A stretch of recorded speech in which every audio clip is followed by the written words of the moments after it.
સહજ ન્યૂઝ. ગાંધીનગરને હરિયાળું બનાવવા ગ્રીન ગાંધીનગર અભિયાન હેઠળ વૃક્ષારોપણ કાર્યક્રમ યોજાયો. રૂપાલ ગામે નેચર વેલફેર કાઉન્સિલ અને ગુડાના સંયુક્ત ઉપક્રમે વૃક્ષારોપણની શરૂઆત ડેપ્યુટી કલેક્ટર ભૂમિબેન અને દેવજીભાઈ ખાંટની ઉપસ્થિતિમાં કરવામાં આવી. નમસ્કાર, સહજ ન્યૂઝ સાથે હું છું ગોપાલ ભેસાણી. કેન્દ્રીય ગૃહમંત્રી શ્રી અમિત શાહના માર્ગદર્શન હેઠળ ગાંધીનગરની ત્રણેય વિધાનસભા વિસ્તારોને હરિયાળા બનાવવાના હેતુથી ગ્રીન ગાંધીનગર અભિયાન અંતર્ગત 1 કરોડ વૃક્ષના વાવેતરનું મહાઅભિયાન શરૂ કરવામાં આવ્યું છે.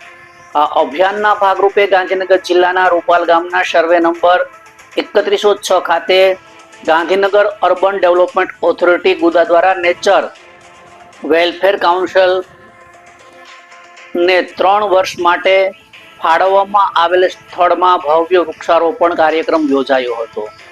આ કાર્યક્રમમાં 17,000થી વધુ વૃક્ષોનું રોપણ કરી કાર્યક્રમમાં ડેપ્યુટી કલેક્ટર શ્રીમતી ભૂમિબેન વિશેષ ઉપસ્થિત રહ્યા હતા.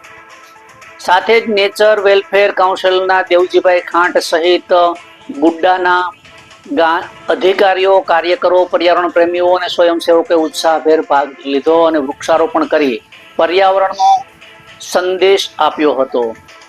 આ પ્રસંગે ઉપસ્થિત મહાનુભાવોએ જણાવ્યું હતું કે વૃક્ષો માત્ર પર્યાવરણનું સંતુલન જાળવતા નથી, પરંતુ સ્વસ્થ હવા, જળ સંરક્ષણ અને આવનારી પેઢીના સ્વસ્થ ભવિષ્ય માટે પણ અનિવાર્ય છે. વૃક્ષારોપણ સાથે તેમનું જતન અને સંવર્ધન કરવું દરેક નાગરિકની સામૂહિક જવાબદારી છે.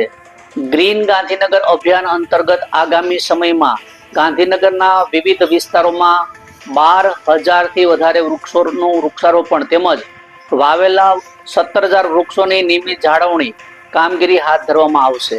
કાર્યક્રમના અંતે તમામ ઉપસ્થિતોએ વધુમાં વધુ વૃક્ષો વાવીને ઉછેરવાનો સંકલ્પ વ્યક્ત કર્યો હતો. આ અભિયાન દ્વારા ગાંધીનગરને વધુ હરિયાળું, સ્વસ્થ અને પર્યાવરણ મૈત્રી શહેર બનાવવાના સંકલ્પને વધુ મજબૂતી મળી હોવાનું ઉપસ્થિતોએ જણાવ્યું હતું. બ્યુરો રિપોર્ટ, સહજ ન્યૂઝ, ગાંધીનગર.